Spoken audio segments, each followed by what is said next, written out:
What we are unhappy about is some of the malpractices that we see. And I'll give you a couple of illustrations. So should you expect some measures from SEBI to come in that direction? I think the answer is yes, because we now have the data. So we will now act. So for instance, mule accounts.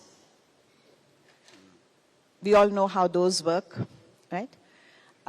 We are now getting evidence and data about it, so we have to come and do something about it.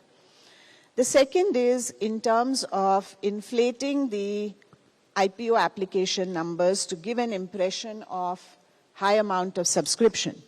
So either people who are, who later withdraw their applications, or even worse now, okay, because I think we fixed that problem of withdrawal. So now they've moved to you apply in a manner that your application gets rejected.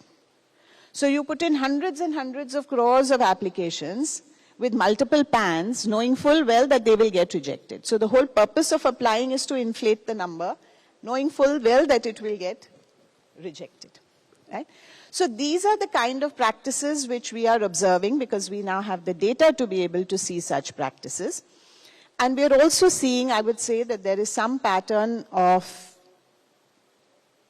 which kind of merchant bankers tend to be, let us say, more frequent names occurring in such kind of malpractices. And therefore, we will be, in the interest of the investors, we will be required to both review policy as well as enforcement action on such areas. But I'm saying those are bad apples in a crate. It's our job to protect investors against those.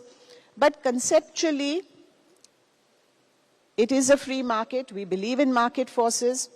And so long as there is information and so long as there is a level playing field, if there is risk-taking in the market, we should not be coming in the way of investors wishing to take risks. And I would only draw the parallel to say that in the bond market, there is a lot of anxiety to say that below AA, there's just no appetite in the market.